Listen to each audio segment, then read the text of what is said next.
Free ফায়ারের এমন কিছু সেটিং যেগুলো যদি আপনি অন না করে রেখে এনিমি অন করে রাখে তাহলে আপনি সেই এনিমিটার কাছ থেকে জিততেই পারবেন না। আর এই সেটিংস গুলো যদি আপনি অন করে রাখেন তাহলে আপনাকে কেউ হারাতেই পারবে না। আপনি একটা প্রো প্লেয়ার বা একটা লেজেন্ড প্লেয়ারের মতনই কিন্তু গেম প্লে করবেন যদি আপনারা এই সেটিংস গুলো অন করে রাখেন। আজকের এই ভিডিওটাতে আমি আপনাদের 10টা এমন সেটিং দেখাবো যেগুলো অন করে রাখার পর আপনার অনলি রেড নাম্বার লাগবে, মানে গেছে আপনারা কিন্তু বডি শট ভুলেই যাবেন। আপনার অনলি রেড নাম্বার লাগবে, আপনি কিন্তু ইজিলি যে কোনো এনিমিকে ওয়ান টেপে মারতে পারবেন বা ড্র্যাগ হেডশট দিয়ে মারতে পারবেন। কারণ আজকের এই ভিডিওটাতে আমি আপনাদের দিব বেস্ট ফায়ার বাটনের সাইজ, বেস্ট সেনসিটিভিটি, এছাড়া আরো অনেক রকমের ইম্পর্টেন্ট সেটিংস যেগুলো অন করে রাখার পর আপনার গেম প্লে আগের তুলনায় অনেকটা ইমপ্রুভ হয়ে যাবে। আজকের এই ভিডিওটা যদি আপনি সম্পূর্ণ দেখে প্রত্যেকটা সেটিংস ইনেবল করে দেন তাহলে আপনি হয়ে যাবেন আনবিটেবল প্লেয়ার, মানে গেছে আপনাকে কেউ হারাতে পারবে না। সো বেশি কথা না বলে চলেন গেছে আজকের এই ভিডিওটা প্রো সেটিংস নাম্বার 10। তো এই সেটিংসটা কিন্তু অনেক ইম্পর্টেন্ট। এই সেটিংসটা দ্বারা আপনারা বুঝতে পারবেন যে এনিমি কোন দিক থেকে ফায়ার করতেছে। তার জন্য আপনারা কিন্তু সেটিংস এসে পড়বেন, এরপরে ডিসপ্লেতে এসে একদম নিচের দিকে এসে পড়বেন। এদিকে দেখেন গান শট অ্যালার্ট, মানে গেছে এদিকে কিন্তু কোনো এনিমি যদি ফায়ার করে তাহলে আপনারা বুঝতে পারবেন যে কোন দিক থেকে ফায়ার করতেছে। তো এই সেটিংসটাকে আপনারা জাস্ট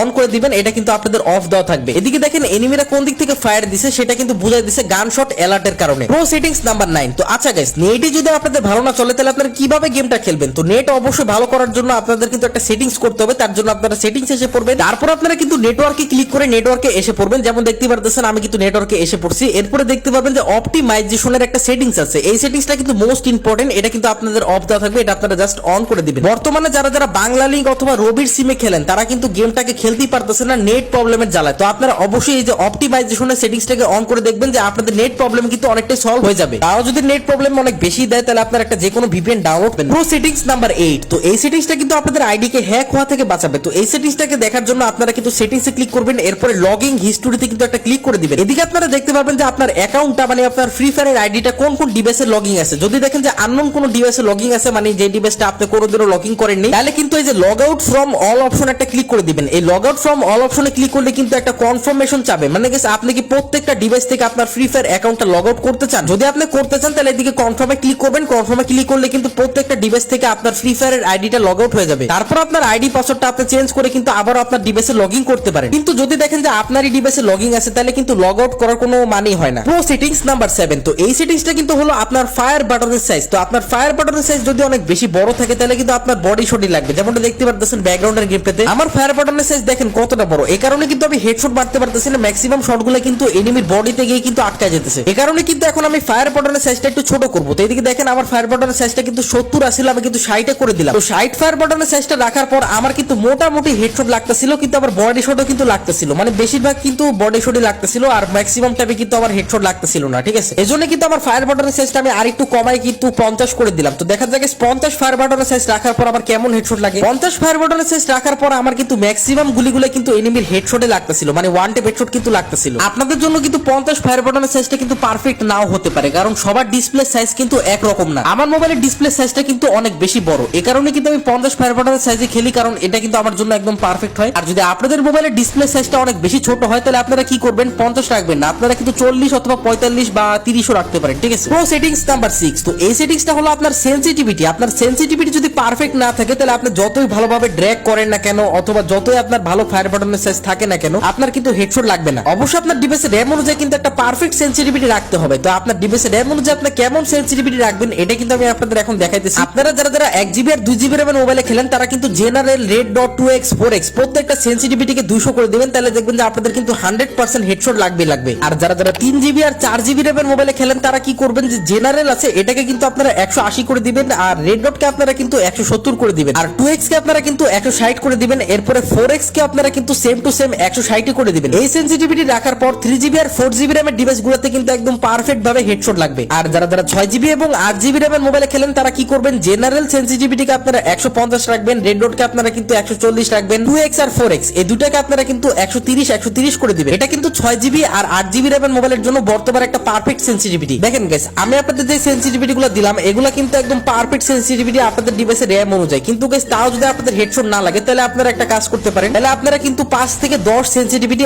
আরেকটু বাড়ায় দিবেন, আর নাহলে কিন্তু 15 বাড়াতে পারেন। ঠিক আছে, এর বেশি কিন্তু বাড়াবেন না। Pro settings number 5। তো এই সেটিংসটা যদি আপনি অন করে রাখেন তাহলে কিন্তু আপনি কাস্টমার পিসি প্লেয়ারদের মতো ওয়াল ফেলতে পারবেন। এই সেটিংসটা কিন্তু আপনারা কন্ট্রোলে পেয়ে যাবেন। কন্ট্রোলে দেখতে পারবেন যে লেফট ফায়ার বাটনটা কিন্তু আপনাদের শো উইন স্কোপ দেওয়া থাকবে, কিন্তু গাইস আপনারা কিন্তু অলওয়েজ সিলেক্ট করে রাখবেন। এটা অলওয়েজ সিলেক্ট করে রাখার পর আপনারা কিন্তু ফায়ার করার জন্য একটা এক্সট্রা ফায়ার বাটন পেয়ে যাবেন, সেটার নামে কিন্তু লেফট ফায়ার বাটন। এই লেফট ফায়ার বাটন দিয়ে আপনারা কিন্তু ইজিলি কাস্টম রুমে কিন্তু এই যে আমার মতনই পিসি প্লেয়ারদের মতো ওয়াল ফেলতে পারবেন। অনেকেই ভাবে যে এরকম ওয়াল খালি পিসি প্লেয়ারই ফেলতে পারে, কিন্তু গাইস এরকম ওয়াল কিন্তু আমরা মোবাইল প্লেয়ারও ফেলতে পারি। তো আপনারা কিন্তু এরকম ওয়াল ফেলতে পারবেন যদি আপনারা এই সেটিংসটাকে শুধুমাত্র অন করে রাখেন। এছাড়া লেফট ফায়ার বাটন দিয়ে কিন্তু আরো অনেক রকমের অ্যাডভান্টেজ পাওয়া যায়। তো আপনারা এখনই গেমে গিয়ে কিন্তু লেফট ফায়ার বাটনটাকে কিন্তু অন করে রাখেন। প্রো সেটিংস নাম্বার 4, তো এই সেটিংসটা কিন্তু ম্যাপের একটা সেটিংস। এটা করার জন্য আপনারা কিন্তু সেটিংস এসে পড়বেন, এরপরে ডিসপ্লেতে এসে পড়বেন। এদিকে আপনারা দেখতে পাবেন যে মিনি ম্যাপের একটা সেটিংস আছে। তো আপনারা কিন্তু অনেকে মিনি ম্যাপকে নর্থ আপ রাখেন। নর্থ আপ রাখলে কিন্তু আপনি কোন জায়গায় আছেন বা এনিমি কোন দিক থেকে ফায়ার করতেছে এগুলো আপনারা কিছুই বুঝতে পারবেন না। এজন্য আপনারা কিন্তু মিনি ম্যাপকে রোটেটিং এ রাখবেন। রোটেটিং এ রাখলে কিন্তু বুঝতে পারবেন যে আপনি কই আছেন বা এনিমি কই আছে বা আপনি কোন দিক থেকে ফায়ার করবেন বা আপনি কোন জায়গায় যাবেন। ম্যাপে যদি ভুল থাকে তাহলে আপনারা কিভাবে গেমটা খেলবেন? মনে করেন এনিমি আপনাকে ডান থেকে মারতেছে, আপনি বুঝতেছেন যে আপনাকে এনিমি বাম থেকে মারতেছে, পরে কিন্তু আপনি এমনি মরে যাবেন, পরে বলবেন যে ফাইম্বার কোনো ট্রিক্সই কাজ করে না। এজন্য আগে ম্যাপটাকে কিন্তু ঠিক করতে হবে আপনার। প্রো সেটিংস নাম্বার 3, তো এই সেটিংসটা যদি আপনি অন করে রাখেন তাহলে কিন্তু আপনারা বুঝতে পারবেন যে এনিমি কোন দিক থেকে রাশ করতেছে বা এনিমির পায়ের শব্দ আপনারা কিন্তু ক্লিয়ার ভাবে শুনতে পারবেন। এই সেটিংসটা হলো সাউন্ড ইফেক্ট। তো সাউন্ড ইফেক্টকে আপনারা কিন্তু অনেকই কম রাখেন, ভাবেন যে ভাই এত গোলাগুলি শব্দ অনেক বেশি শব্দ, কিন্তু এটা আপনারা করবেন না। আপনারা কিন্তু সাউন্ড ইফেক্টকে 100 করে দিবেন। সাউন্ড ইফেক্টকে 100 রাখলে আপনারা কিন্তু ইয়ারফোন বা ইয়ারপড ছাড়া কিন্তু গেমটার প্রত্যেকটা সাউন্ডই শুনতে পারবেন একদম ক্লিয়ার। এটাকে কম রাখলে আপনারা কিন্তু এনিমিদের পায়ের শব্দ শুনতে পারবেন না, পরে এনিমি কোন সময় আপনার বাসার নিচে এসে আপনাকে বেরো দিবে আপনি বুঝতে পারবেন না। আর যারা নরমালি ফ্রি ফায়ার খেলার সময় একদম ইয়ারফোন বা এয়ারপড ইউজ করেন তারা কিন্তু অবশ্যই সাউন্ড ইফেক্টকে একটু কম রাখবেন, যেমন 50, 60 বা 70 রাখতে পারেন। প্রো সেটিংস নাম্বার 2, তো এই সেটিংসটাকে করার জন্য আপনারা কিন্তু কন্ট্রোলে এসে পড়বেন। কন্ট্রোলে আসার পরে কিন্তু আপনারা একটু নিচের দিকে আসবেন। নিচের দিকে আসার পরে আপনারা কিন্তু একটা সেটিংস দেখতে পাবেন, সেটার নাম হলো ভিজুয়াল ইফেক্ট। ভিজুয়াল ইফেক্ট কিন্তু আপনাদের ক্লাসিক অথবা ডার্ক দেওয়া থাকতে পারে, এটা আপনারা কিন্তু নো ব্লাড করে দিবেন। ভিজুয়াল ইফেক্ট যদি আপনাদের ক্লাসিক থাকে তাহলে আপনারা যখনই জোনের বাইরে থাকবেন তখনই কিন্তু রক্তের মতো শো হবে। আর ভিজুয়াল ইফেক্টকে নো ব্লাড দিলে কিন্তু কোনো রক্তের মতো অ্যানিমেশন শো হবে না যখন আপনারা জোনের বাইরে থাকবেন। অনেকেই হয়তো বলতে পারেন যে ভাই ভিজুয়াল ইফেক্টকে আমরা যদি ক্লাসিক অথবা ডার্ক দিয়ে রাখি তাহলে কি বা হবে, শুধুমাত্র রক্তই তো শো হবে।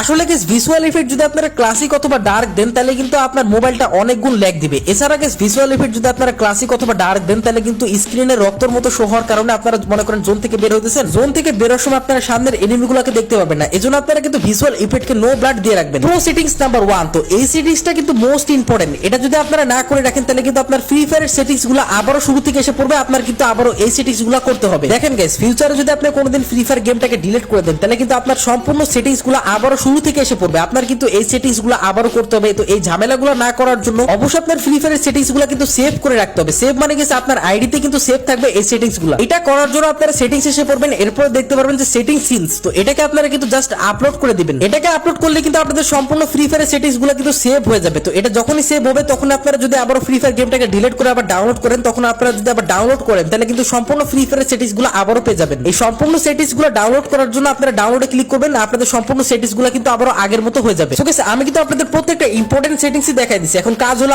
আপনারা কিন্তু এই সেটিংসগুলো ইনেবল করবেন। আর ভিডিওটা ভালো লাগলে অবশ্যই ভিডিওতে একটা লাইক করে দিবেন। চ্যানেলে নতুন হয়ে থাকলে অবশ্যই কিন্তু চ্যানেলটাকে সাবস্ক্রাইব করে রাখবেন। আর গাইস আপনি যদি সোলো খেলে গ্র্যান্ড মাস্টারে যেতে চান তাহলে এখন এই ভিডিওটাতে ক্লিক করেন আর এই ভিডিওটা ফুল দেখে আসেন। দেখা হচ্ছে এই ভিডিওটাতে। আল্লাহ হাফেজ।